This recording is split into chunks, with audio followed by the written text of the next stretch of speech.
सर्वप्रथम सर्वांना श्री स्वामी समर्थ. स्वामी महाराजांच्या कृपेने तुमच्या सर्व चांगल्या इच्छा पूर्ण होत ही स्वामींचरणी प्रार्थना करते आणि आजच्या व्हिडिओला सुरुवात करते. आषाढ महिन्यामध्ये एक तरी मंगळवारी किंवा तुमच्या कुलदेवीचा वार शुक्रवार असेल तर मंगळवार किंवा शुक्रवार बघून आपल्या कुलदेवीला एक वस्तू महिलांनो जरूर अर्पण करा.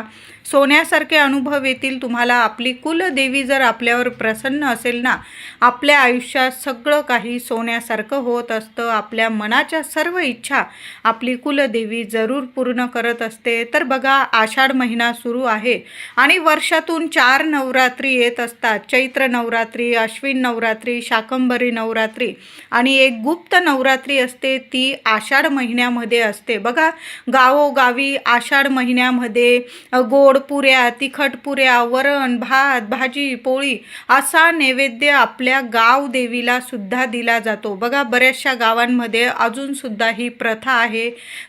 गावागावांमध्ये शीतला देवी मातेचं मंदिर असेल किंवा साती आसरांचं मंदिर असेल किंवा आपल्या गाव देवीचं मंदिर असेल तर तिथं पारंपरिक नैवेद्य दिला जातो. आपलं घरदार लेकरं बाळांसह महिला दादा तिथं दर्शनाला जातात, नारळ वाढवत असतात, तिथं जाऊन नैवेद्य दाखवतात देवी आईला. नाहीच काही जमलं, साधा दही भाताचा पुऱ्या वगैरे तळून घेतात, त्यावर थोडा थोडा दही भात ठेवतात आणि तो नैवेद्य आपल्या गाव देवीला, शीतला देवीला, साती आसरांना दाखवत असतात.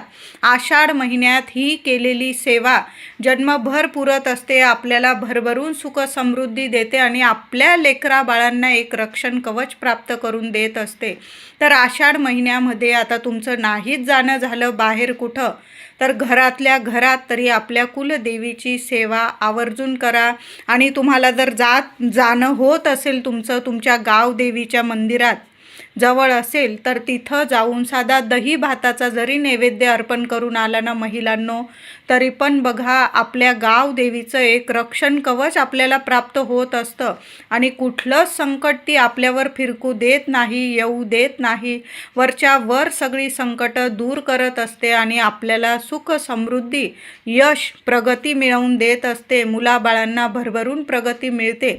तर तुमच्या गावात जर परंपरा असेल की आषाढ महिन्यामध्ये नैवेद्य पाणी दिला जातो, देवी आईला दर्शन केलं जातं, नारळ वाढवलं जातं, तिची ओटी भरली जाते, तर आवर्जून सहकुटुंब सहपरिवार जाऊन देवी आईचं दर्शन घ्या. बघा, हे पावसाळ्याचे दिवस असतात, आपण एक दिवस सुट्टीच्या दिवशी वगैरे किंवा मंगळवार शुक्रवार आपल्या गावदेवीच्या मंदिरात जातो लेकरा बाळांना घेऊन, त्यांची सहलसुद्धा होते. बघा, लहानपणीच्या आठवणी असतीलच आपल्याला सर्वांनाच.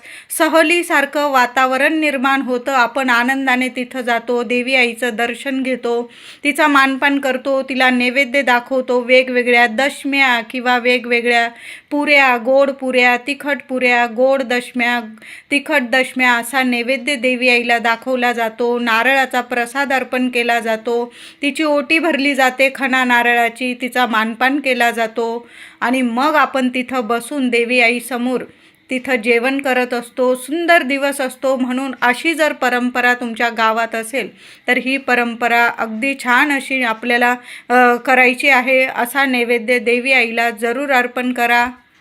तर आषाढ महिन्यातील 4 मंगळवार आलेले आहे, 4 शुक्रवार आलेले आहे.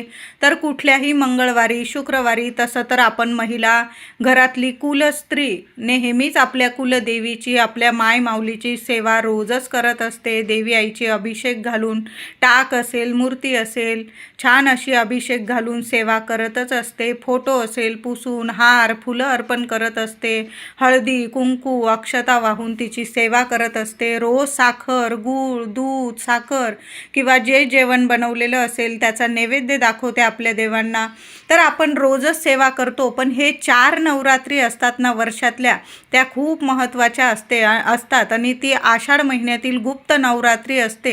आपण या नवरात्रीत घटस्थापना वगैरे केली जात नाही, पण देवी आईची साध्या भोळ्या मनाने आपण सेवा तर करू शकतो. घरातल्या घरात जरी केली ना चालेल. कुठलाही मंगळवारी किंवा शुक्रवारी तुम्ही ही सेवा करू शकता. तर महिलांनो, ज्या दिवशी तुम्हाला, तसं तर आपण रोज सेवा करतो, पण ज्या दिवशी देवी आईची तुम्हाला घरातल्या घरात सेवा करायची आहे ना, त्या दिवशी लवकर उठावं, डोक्यावरून पाणी घ्यावं, केस वगैरे धुवून घ्या आणि आंघोळीनंतर आपल्या घराच्या मुख्य उंबरठ्यावर हळदीचं लेपन करून घ्या. हळदीचं लेपन नाही जमलं, उंबरठा स्वच्छ पुसून घ्या गोमूत्राने. हळदी, कुंकू, फुलं, अक्षता वाहून उंबरठ्याची पूजा करा. उंबरठ्याला हात लावा. तुमच्या माऊलीचं नामस्मरण करा. तुमच्या इच्छा देवी आईला सांगा. उंबरठ्याजवळ त्या दिवशी दोन्ही वेळेला दिवा लावा. तुळशी मातेची पूजा करा, सेवा करा. चातुर्मास सुरू आहे, तसं तर चातुर्मासात रोज आपल्या तुळशी मातेची हळदी, कुंकू, फुलं, अक्षता वाहून पूजा करा. दोन्ही वेळेला झालं तर दोन्ही वेळा तुपाचे दिवे आपल्या तुळशीजवळ लावा. नाही जमलं किमान संध्याकाळी लावा. झालं तर दोन्ही वेळेला लावा, पण तुळशीची सेवा आवर्जून करा. चातुर्मास सुरू आहे. तुळशीची जेवढी सेवा कराल ना, तेवढं भरभरून आपल्या भगवान श्री हरी विष्णूंची कृपा, माता लक्ष्मीची कृपा आपल्याला प्राप्त होणार आहे आणि घरात सगळं काही मंगल शुभ गोष्टी घडून येणार आहे बघा. म्हणून तुळशी माऊलीची जेवढी सेवा कराल ना, तेवढी जरूर करायची आहे. तर मंगळवार किंवा शुक्रवार आपल्या देवी आईची सेवा करताना या गोष्टी महिलांनो आवर्जून करा. आपलं घरदार स्वच्छ करा, इतकं प्रसन्न करा की माऊली इतकी धावत आली पाहिजे माता लक्ष्मी आणि अखंड तिने आपलं स्थिर स्वरूपात आपल्या घरात दारात वास केला पाहिजे. असं आपलं घर नेहमीच पवित्र ठेवावं. पण अशा शुभ तिथींना जेव्हा आपण आपल्या देवी आईची सेवा करतो ना, तेव्हा तर आवर्जून असं पवित्र वातावरण घरात निर्माण करा. देवघरात देवी आईचा टाक असेल, मूर्ती असेल, छान असा दुधाने, पंचामृताने नंतर स्वच्छ पाण्याने अभिषेक घालायचा आहे. देवी आईला तांदळाच्या राशीवर स्थापन करायचं आहे किंवा फुलांची रास करा तुम्ही आणि त्या देवी आईला हळदी, कुंकू, फुलं, अक्षता वाहून कुंकुमार्चन करायचं आहे. तुम्ही एक तामण घेऊ शकता, त्यावर हळदी कुंकवाने एक स्वस्तिक काढा, थोडीशी तांदळाची रास करा, त्यावर तुमच्या कुलदेवीचा टाक किंवा माता लक्ष्मीचं श्रीयंत्र असेल किंवा मूर्ती असेल तुमच्या देवी आईची, त्या तामणात ठेवायची आहे आणि देवी आईला तुम्ही ओम श्रीम नमः, ओम कुलदेवताय नमः या मंत्राचा जप करून तुम्ही 11 वेळा, 21 वेळा किंवा 108 वेळा कुंकुमार्चन करायचं आहे देवी आईला. कुंकुमार्चनची सेवा कधीच खाली जात नाही. म्हणून आषाढ महिन्यामध्ये एक मंगळवार किंवा शुक्रवार किंवा झालं तर प्रत्येक मंगळवारी, शुक्रवारी आपल्या कुलदेवीला कुंकुमार्चन जरूर करा. त्याचबरोबर देवी आईला एखादी वेणी अर्पण करा. लाल गुलाबाची फुलं किंवा जास्वंदाची फुलं असेल, देवी आईला लाल रंग खूप प्रिय आहे. लाल रंगाची फुलं अर्पण करा. एखादी वेणी अर्पण करू शकता तुम्ही. तुमची सेवा कधीच खाली जाणार नाही. त्याचबरोबर देवी आईला काहीतरी गोडाचा नैवेद्य तुम्ही बनवू शकता. खिरीचा नैवेद्य दाखवा. तांदळाची खीर करा, रव्याची करा, शेवयांची करा. त्यात थोडे मखाणे असतील तुमच्याकडं तर मखाणे टाका. केशर असेल तर जरूर टाका. नसेल साधी जरी केली तुम्ही तांदळाची, रव्याची, शेवयांची किंवा तुमच्याकडं खपली गहू असेल तर गव्हाची सुद्धा खीर माता लक्ष्मीला, आपल्या कुलदेवीला खूप प्रसन्न करते. गूळ घालून केलेली खीर खपली गव्हाची असा सुद्धा तुम्ही नैवेद्य एखाद्या शुक्रवारी, मंगळवारी दाखवू शकता. देवी आईची ही सेवा आपल्या घरात खूप भरभराट आणत असते. म्हणून महिलांनो जरूर ही आषाढ महिन्यात सेवा करा. देवी आईला तुम्ही नैवेद्य दाखवा. तुम्ही ज्या पुऱ्या वगैरे तळण आपण आषाढ महिन्यात तळणाचा सुद्धा नैवेद्य आपल्या देवघरात दाखवत असतो. मग एखाद्या मंगळवारी तुम्ही नैवेद्य दाखवा किंवा एखाद्या शुक्रवारी दाखवला चालेल.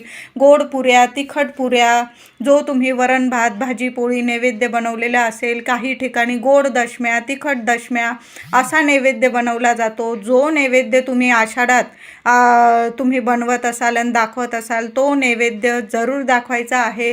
नैवेद्य झाल्यानंतर देवी आईला तुम्हाला तांबूल अर्पण करायचा आहे. विड्याच्या पानांचा तांबूल, खाऊ पानांचा तांबूल तुम्हाला अर्पण करायचा आहे. आता तांबूल नाही जमला तर गोड पानाचा विडा तुम्ही घरच्या घरी सुद्धा बनवू शकता. नाही जमलं तुम्ही एखाद्या दुकानातून जिथं पान गोड पान वगैरे मिळतं, पान टपरीतून, तिथून सुद्धा तुम्ही तुम्ही एक गोड पानाचा विडा त्या दादांना सांगा की देवी आईला गोड पानाचा विडा अर्पण करायचा आहे. ते दादा तुम्हाला छान गोड पानाचा विडा तयार करून देतील. घरी आल्यानंतर तो गोड पानाचा विडा एखाद्या वाटीत ठेवा. दोन्ही हातात ती वाटी घ्या. महिलांनो, देवी आईला बोलून घ्या की आज मी तुला तांबूल म्हणजेच गोड पानाचा विडा अर्पण करत आहे. नैवेद्य पाणी झाल्यानंतर कबूल करून घे आणि तो गोड पानाचा विडा देवी आईच्या चरणी अर्पण करायचा आहे. नंतर तो गोड पानाचा विडा तुम्ही पती पत्नीने किंवा मुलं बाळं सहकुटुंब सहपरिवार थोडा थोडा प्रसाद स्वरूप जरी खाल्ला, बाहेरच्या लोकांना देऊ नका. फक्त तुम्ही घरातल्यांनीच तो गोड पानाचा विडा खायचा आहे. एखाद्या मंगळवारी शुक्रवारी देवी आईला विड्याच्या पानांची माळसुद्धा अर्पण करा. महिलांनो, देठ असतो तिथं कच्च्या सुताने बांधून वगैरे तुम्ही 11 पानांची 5 पानांची 7 पानांची किंवा 21 पानांची माळ तयार करू शकता. बघा, आपण 3.5 शक्तिपीठांचं दर्शन घ्यायला जातो. विड्याच्या पानांशिवाय देवी आईचं दर्शन पुरं होऊ शकत नाही. कुठल्याही देवी आईचं स्वरूप बघा तुम्ही, तिथं विड्याची पानं अर्पण केलेलीच असतात. म्हणून मंगळवार शुक्रवार देवी आईला थोडी का होईना विड्याची पानं तुम्ही माळ अर्पण करा किंवा देवी आईच्या चरणी तुम्ही 5 पानं 11 पानं ठेवून जरी दिली, हळदी कुंकू व्हा त्यावर. नंतर ती विड्याची पानं तुम्ही निर्माल्यात वगैरे टाकू शकतात. आषाढ महिन्यामध्ये तुम्ही घरच्या घरी महिलांनो देवी आईची ओटी भरायची आहे. घरच्या घरी भरली खणा नारळाची तरी चालेल. तुम्हाला साडी चोळीची भरायची, तुम्ही साडी चोळीची भरू शकता. किंवा आपल्या गावाची परंपरा असेल, घराजवळ माऊलीचं मंदिर असेल गावदेवीचं, तुम्ही तिथं जाऊन ओटी भरत असाल, मग तुम्ही घरी नाही भरली तरीही चालेल. कारण देवी आई तर एकच आहे. आपल्या कुलस्वामिनीचं नामस्मरण करा आणि तुमच्या गावदेवी मंदिरात जरी तुम्ही ओटी भरली चालेल. आता प्रत्येकाच्याच इथं परंपरा नसेल, तुम्ही गावदेवी मंदिरात जात नसाल, तर मग तुम्ही घरच्या घरी जरी महिलांनो लहान लेकरं आहे नाही जमलं, मग घरच्या घरी जरी तुम्ही खणा नारळाची साडी चोळीची ओटी भरली ना चालेल. एखाद्या ताट घ्या, त्यावर साडी किंवा ब्लाऊज पीस घेतलेला असेल खण तो ठेवायचा आहे, त्यावर नारळ ठेवायचा आहे, 5 मुठी तांदूळ किंवा गहू ते ठेवायचं आहे. 7 शृंगाराचं सर्व साहित्य ठेवा. हळकुंड, खारीक, बदाम या सर्व वस्तू ठेवा. त्यात हिरव्या काचेच्या बांगड्या 6 घ्या, डझनभर घ्या. पण देवी आईच्या ओटीमध्ये हिरव्या बांगड्यांना खूप मान आहे, महत्त्व आहे. त्याचबरोबर विड्याची पानंसुद्धा गोड पानाचा विडा त्यात ठेवू शकता तुम्ही ओटीमध्ये, किंवा साधी विड्याची पानं जरी ठेवली 2-5 तरीही चालेल. ओटीला हळदी कुंकू अर्पण करा. आपल्या कुलदेवीला टाक असेल, मूर्ती असेल, फोटो असेल, देवी आईला हळदी कुंकू अर्पण करा. ते ताट छातीशी घ्यायचं आहे आपल्या हृदयाजवळ.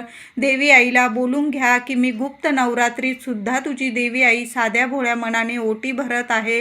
तुझं रक्षण कवच कृपाछत्र कायम माझ्या कुटुंबाला लेकराबाळांना मिळू दे. तुझा आशीर्वाद कृपा आशीर्वाद सदैव आम्हाला प्राप्त होऊ दे. माझ्या घराची भरभराट होऊ दे. माझ्या घरात अखंड लक्ष्मी नांदू दे. लेकराबाळांची दिवस रात्र भरभरून प्रगती होऊ दे. कुठलेच अडथळे कुठलंच अपयश त्यांच्या मार्गी येऊ देऊ नको. कायम तुझी साथ कृपा आम्हाला मिळू दे. मी तुम्हाला उदाहरण दिलेलं आहे. महिलांनो, तुमच्या मनात जी इच्छा असेल ना, मग मुलं मोठी झालेली आहे, लग्न कार्याची झालेली आहे, ते तुम्ही बोलू शकतात. संतान प्राप्तीसाठी तुमची इच्छा असेल ती बोलू शकता. घर दार पैसा वगैरे पतिदेवांसाठी, मुलांसाठी, कुटुंबातील इतर सदस्यांसाठी, स्वतःसाठी तुम्हाला ज्या इच्छा आहे आपल्या कुलदेवीला बोलून घ्या. ते ताट हृदयाजवळ घेतल्यानंतर मनापासून प्रार्थना करा. नवार्णव मंत्र बोलू शकता किंवा ओम कुलदेवताय नमः तुमच्या कुलदेवीचा जो मंत्र असेल तो मंत्र बोलायचा आहे. तुम्ही रेणुका मातेचा मंत्र बोला, कुलस्वामिनीचा मंत्र बोला, तुमच्या तुळजामाऊली असेल, तुमची कोल्हापूरची महालक्ष्मी असेल, जो मंत्र तुम्ही नित्य सेवेत बोलतात तो मंत्र तुम्हाला बोलायचा आहे किमान 21 वेळा. नाही जमलं नवार्णव मंत्र जरी बोललात तुम्ही, ओम ऐं ह्रीं क्लीं चामुंडाय विच्चे या मंत्राचा जप करा तुम्ही 21 वेळा आणि हृदयापासून ती ओटी आपल्या देवघरात आपल्या कुलस्वामिनीच्या चरणी अर्पण करायची आहे. आता नंतर ते ओटीचं सामान काय करायचं, साहित्य काय करायचं, तर तुमच्या घराजवळ एखादं मंदिर असेल तर सरळ ती ओटी उचला आणि देवी आईच्या चरणी अर्पण करून आलात तरीही चालेल, किंवा ते साहित्य तुमच्या घराजवळ मंदिर नसेल जवळ तर ते साहित्य तुम्ही वापरू शकता. तो नारळ असेल, तुम्ही प्रसाद स्वरूप खाल्ला तरीही चालेल. साहित्य असेल साज शृंगाराचं तुम्ही वापरा. ज्या हिरव्या बांगड्या असतील तुम्ही स्वतः हातात घाला, देवी आईचा आशीर्वाद आहे. खण असेल तुम्ही शिवू शकता, साडी असेल तुम्ही वापरू शकता. पण अशा साध्या भोळ्या मनाने आपल्या कुलदेवी आईची ओटी आषाढात एकदा तरी मंगळवार शुक्रवार बघून जरूर भरा महिलांनो. ही सर्व सेवा आपण मंगळवार शुक्रवार बघून करायची आहे. पण जेव्हा पौर्णिमा येईल ना, आषाढातील पौर्णिमा म्हणजेच गुरुपौर्णिमा, या दिवशीसुद्धा महिलांनो या सर्व सेवा तुम्ही आपल्या देवघरात किंवा आपल्या गावात देवी आईचं मंदिर असेल तिथं जाऊनसुद्धा करू शकता. पौर्णिमा खूप प्रभावी तिथी ठरते. आपल्या कुलदेवीची सेवा आईपर्यंत पोहोचवायची असेल ना तर खूप शुभ तिथी आहे. अमावस्या असेल, पौर्णिमा असेल, मंगळवार शुक्रवार आपली कुलदेवी जागृत स्वरूपात आपल्याला अखंड आशीर्वाद देऊन जाते आणि आपली सर्व सेवा, अगदी मनोभावे केलेली सेवा आई जरूर कबूल करते आणि आपल्या सर्व इच्छा जरूर पूर्ण करत असते. घरात अखंड लक्ष्मी आपल्या नांदत असते. कधीच आपली कुलस्वामिनी आपल्या घराला दाराला सोडून कुठंच जात नाही. अखंड वास्तव्य, अखंड तिचं कृपाछत्र आपल्याला प्राप्त होतं आणि या अशा घरात कधीच कशाला कमी पडू देत नाही. आषाढी एकादशीपासून चातुर्मासाला सुरुवात होत असते. तर आषाढ महिना संपण्याच्या आत या ठिकाणी एक गुळाचा खडा आवर्जून ठेवा. महिलांनी दादांनी सेवा जरूर करा. मुलांकडून सुद्धा सेवा करून घ्या. तुमच्या घराजवळ जर पिंपळाचं झाड असेल ना, साक्षात लक्ष्मी नारायण वास करतात. कुठल्याही दिवशी आषाढ महिना संपण्याच्या आत पिंपळाच्या झाडाखाली एक दिवा लावून या. तुम्ही तेलाचा लावू शकता, तुपाचा लावू शकता, नियम नाही. मातीची पंती घेऊन जा आणि तिथं दीपदान करायचं आहे. तो दिवा परत घरी आणू नका आणि एखाद्या कागदावर किंवा तिथं पान पडलेलं असेल पिंपळाचं पुसून घ्या स्वच्छ आणि त्यावर एक गुळाचा खडा आवर्जून ठेवून द्या. बघा, 7 जन्मांचं काय 100 पिढ्यांचं दुःख दारिद्र्य दूर होतं. सर्व पितृदोषातून आपल्याला मुक्तता मिळते. म्हणून पिंपळाच्या झाडाखाली सर्वांनी आषाढ महिना संपण्याच्या आत एक गुळाचा खडा आवर्जून ठेवा. तुमच्या गावात जर म्हणजे माहेरच्या किंवा सासरच्या 7ही आसरांना आपण पूजत असतो आणि आषाढ महिन्यात विशेष पूजन आपण करत असतो. 7ही आसरांचं नदीकाठी किंवा तुमच्या घराच्या जरासं म्हणजे गावाच्या वेशीवर वगैरे 7 आसरांचं मंदिर असतं. तिथं म्हसोबाचं सुद्धा मंदिर असतं. त्यांचा आषाढ महिन्यात मान सन्मान केला, त्यांना नैवेद्य पाणी केला तर आपल्याला भरभरून सुख आणि ऐश्वर्य प्राप्त होतं. त्याबरोबर लेकरा बाळांना ज्या काही अडीअडचणी असतात त्यातसुद्धा अडचणीतून मार्ग मिळतो आणि आरोग्य लाभतं. लेकरा बाळांना आरोग्य लाभतं.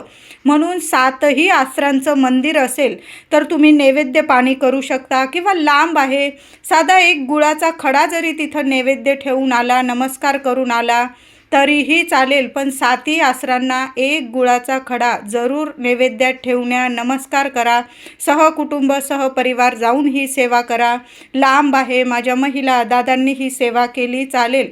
पण आषाढ महिन्यात आपल्या जो माहेरचे किंवा सासरचे ज्या 7ही आसरा असतात ना, त्यांना म्हणजे देवी आईचंच रूप आहे हे, त्यांचा मान सन्मान जरूर करा. त्यांना गुळाचा खडा नैवेद्यात जरूर ठेवा. व्हिडिओ आवडला असेल लाईक करा, शेअर